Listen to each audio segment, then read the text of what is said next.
Good evening, everybody. Thank you for attending either in person or on Teams the meeting of the Cabinet. So I'll now outline some housekeeping rules. There are no planned fire alarms, so if it does sound, please leave via the emergency exits. And can I request that all mobile phones are kept on silent or switched off? Thank you. Can we please start with introductions? We'll go around and do councillors first and then the officers. My name is Councillor Jackie Alty. I'm leader of South Ribble Borough Council and I'm the Cabinet Member for Strategy and Reform. Yeah, good evening, everybody. I'm Matthew Tomlinson. I'm the Council's Cabinet Member for Finance, Assets and Commercialisation. Good evening, Kath Unsworth, Cabinet Member for Environment and Street Scene. Good evening, Cabinet Member for Leisure and Wellbeing and Councillor for Banbury East, and it's Claire Hunter.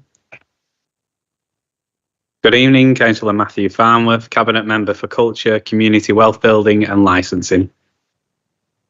Yeah, evening everybody. Councillor Ian Watkinson, and like everybody else, I'm looking at the title on the name thing, and I am the Cabinet Member for Economic Growth, Planning and Investment. Hello, I'm Chris Sinnott and I'm the Chief Executive of the Council. Good evening, my name's Tasneem Safdar, Head of Legal and Procurement and Deputy Monitoring Officer. Good evening, I'm Louise Mattinson, Director of Finance and Section 151 Officer. Hello, I'm Caroline Wolfenden, Director of Change and Delivery. Evening, everybody. I'm Gail Wootton. I'm the Director of Planning and Property. Darren Cranshaw from Democratic Services. Okay, members of the Cabinet are attending in person here at the Civic Centre with officers. Other members of the Council may also dial into the meeting via Teams to observe and or participate in the meeting. Please note this meeting is recorded and live streamed on YouTube. The web link for this can be found on the Council's website, and members on Teams are asked to keep their microphone on mute and only unmute when they wish to speak. I'll now move to the first item on the agenda. Now we have apologies.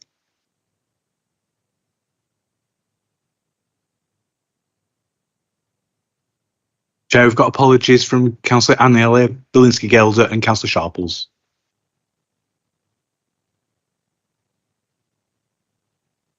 Okay, thank you. Do we have any declarations of interest?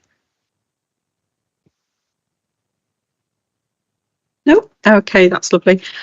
So we'll move on to item 3 with the minutes of the meeting held on the 16th of October. I have the minutes of the last meeting in front of me for approval.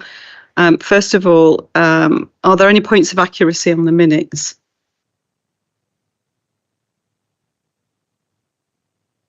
No? No. Okay. Okay, then I'll propose this. Can we have a seconder? Seconded, Leader. So, okay, proposed, seconded. Can we have a vote on the acceptance of the minutes from the last meeting? Thank you. Agreed.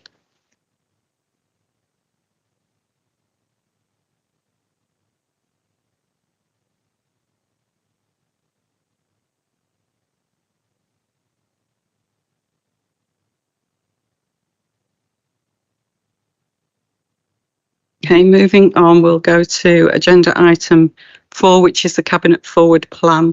Members are advised that this item is accessible via the web link on the agenda, and Democratic Service can provide access to the plan electronically at the meeting if needed. Does anybody have any comments about the Forward Plan on Cabinet?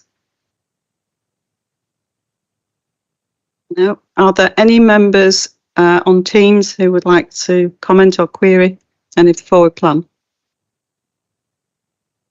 No. No. Okay. This report is for noting, no vote is required, so we'll move on.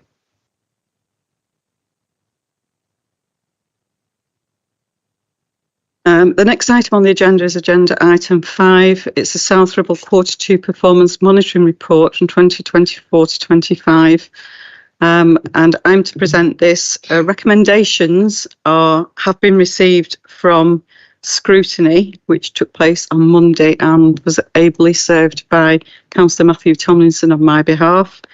And the Cabinet review the report and notes and provide feedback where required.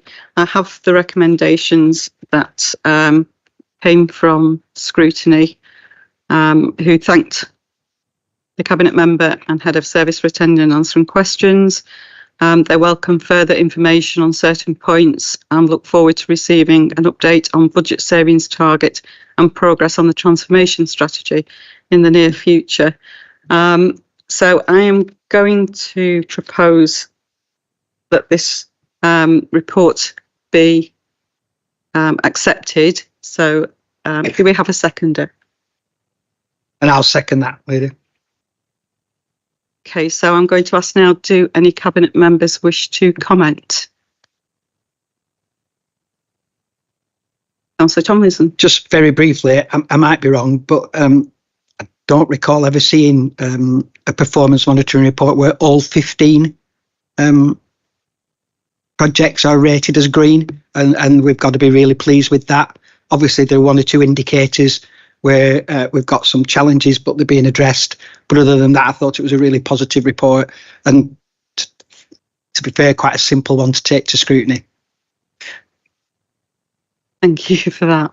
Any other Cabinet members wish to comment? No?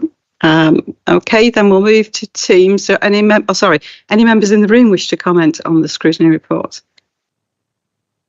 No? Any members on teams? Okay, right. So then we'll just move to a vote. Proposed and seconded that we accept the recommendations from scrutiny and the monitoring reports. Okay, thank you. Agreed. Okay, so now we will move on to item 6, which is the external funding strategy. And so I'm going to propose that we accept this. I'm going to open this up for, do we have a seconder? And I'll second that. Thank you. The external funding strategy is to provide a consistent process for applying for external grants and funding, and it aims to focus external funding on our existing priorities so that we're not chasing grants other than those projects for which we've got capacity and will lead to a viable outcome. So Cabinet members, does anybody have any comments or questions? Okay, members in the room, any queries, any comments? No? Members on Teams? No? Okay, then we'll move to the vote again then. Are we in favour of accepting this? Agreed, thank you.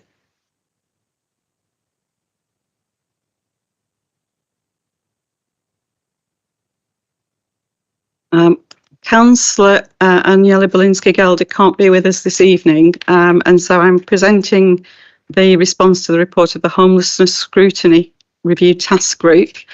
So first of all, I will propose that we accept this, and then we will move for a seconder and then discussion.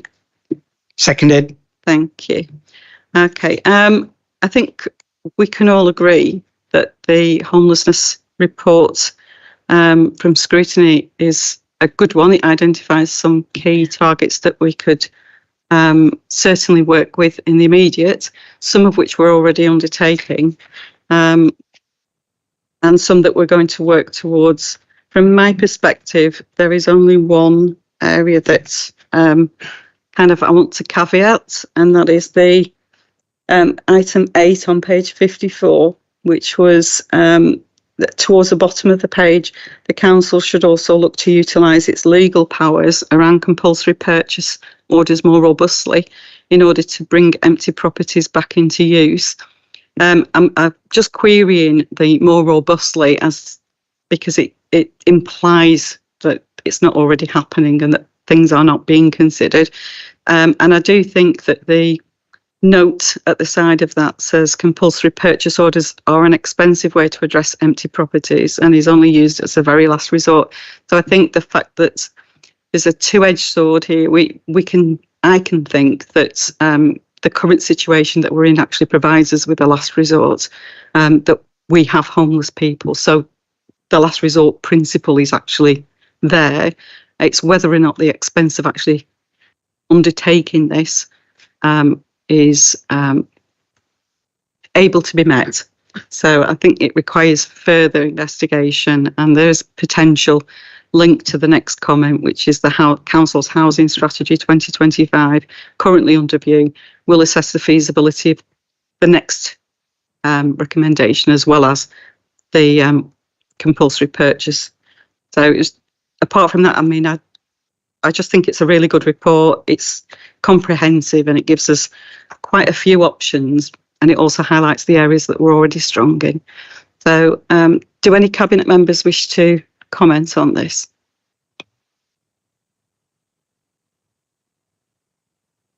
Any members in the room? Hayden?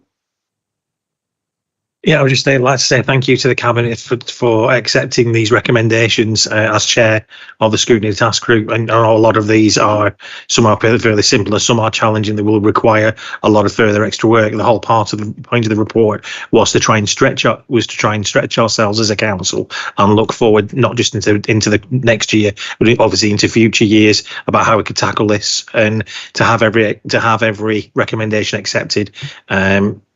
Based on the strength of the scrutiny review board, and also want to pay special thanks to the officers that helped us support us putting this together, because without them we wouldn't have been able to do that properly. So thank you very much, Cabinet. Anybody on Teams wish to comment? No. Okay. Hayden, I think you're right. You've made some really good suggestions. The whole scrutiny review is really useful to us as well, and moving into the future, we've got a really good foundation to work from. So you're assisting in the progression for the whole of South Ribble. So I thank you and the scrutiny committee for that. Okay, so we're going to move to a vote for acceptance of this. We're all in agreement. That's lovely, thank you. And we'll now move on to agenda item 8. And for that, I'm going to hand over to Councillor Matthew Tomlinson.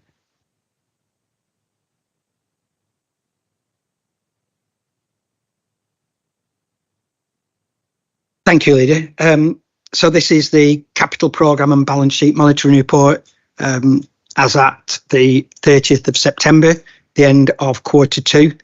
It does outline a couple of minor changes to the capital programme, which are identified in the table.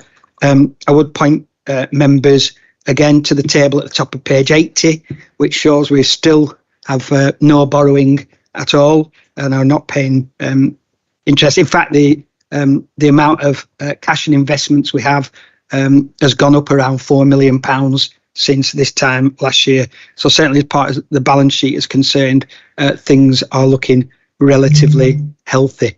As I said, there are 1 or 2 changes. These are on top of the changes that were announced at the end of quarter 1. And if anybody has any questions, I'm delighted to try and help them. Are you proposing that? I'm happy to propose the recommendations to Cabinet, bullet points 2, 3 and 4 as identified on page 75. I will second that. Do any Cabinet members wish to comment on this report? No. Any members in the room? Okay, any members on Teams? No. Okay. So I'll second the report and we'll go to a vote. Oh, do you want to? Sorry, yeah, just before you go to the vote, I'm sorry, I will have them somewhere in here, but there were some recommendations from the scrutiny committee on Monday that you could perhaps read out. Okay, the recommendations from scrutiny were the scrutiny committee places on record its appreciation to the Director of Finance and Section 151 officer, Louise Mattinson, for her service to the council and wishes her well for her retirement. It also commends the council's succession planning process in recruiting a new Director of Finance to ensure a smooth transition, and asks that the review be undertaken to identify any trends around slippage to see whether the capital programme could be better planned and forecast. Thank you. Okay, so we'll take a vote on that, please.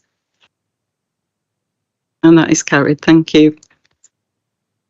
And we do wish you well. Moving on to agenda item 9 is also for Councillor Tomlinson.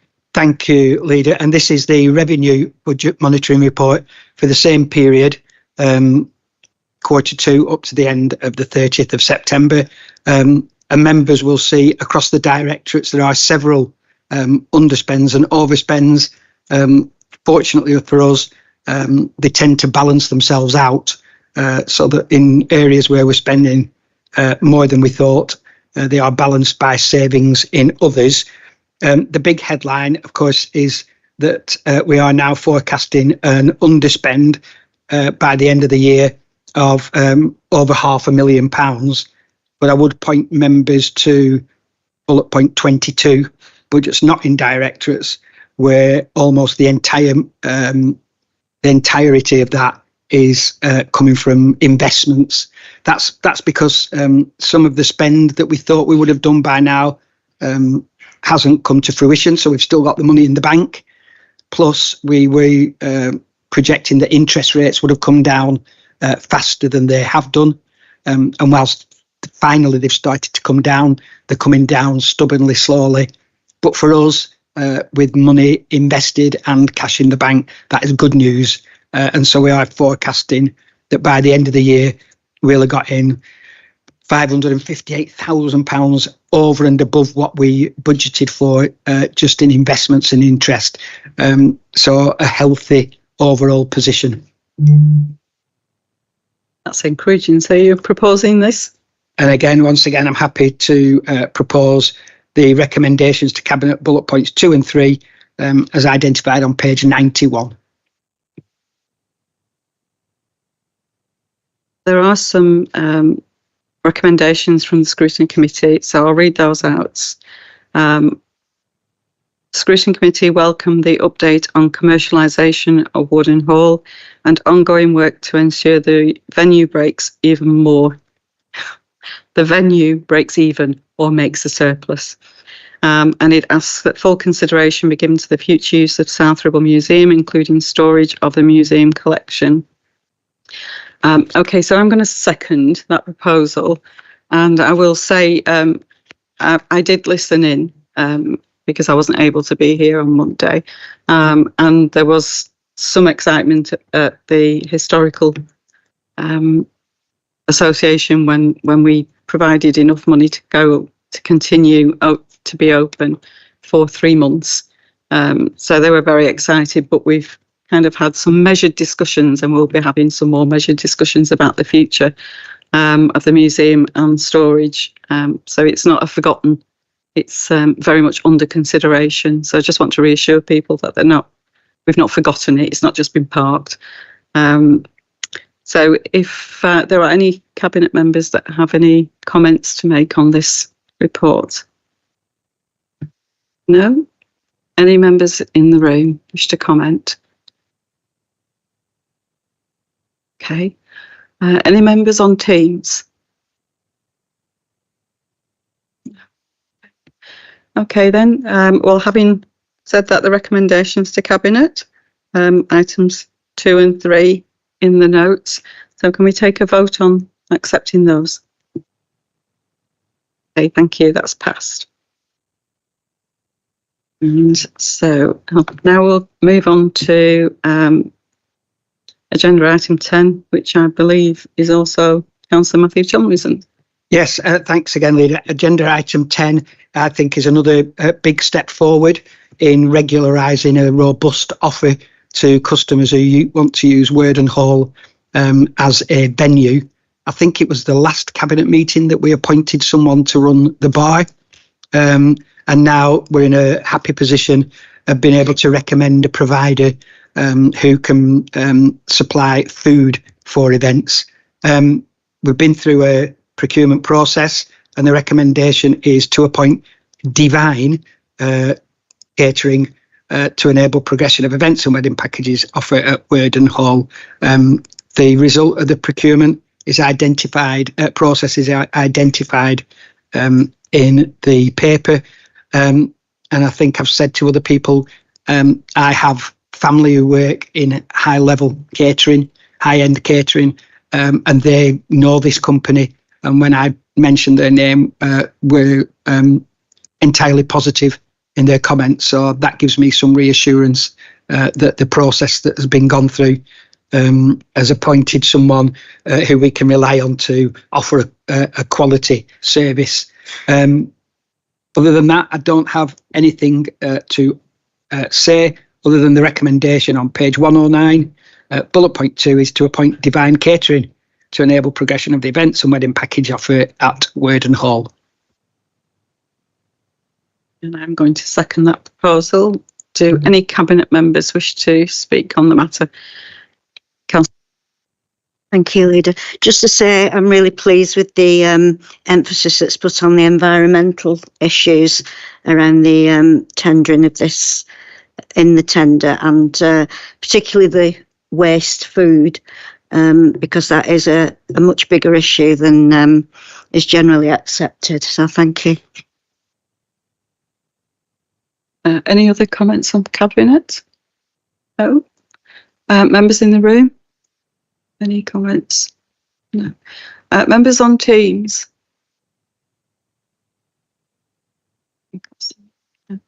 Okay, thank you. Right, bringing that back in. If we go to a vote, please. Accept the recommendations. Thank you.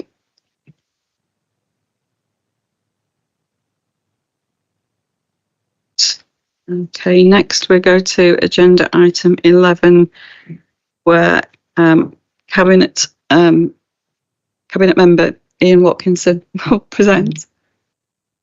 Thanks very much, Leader.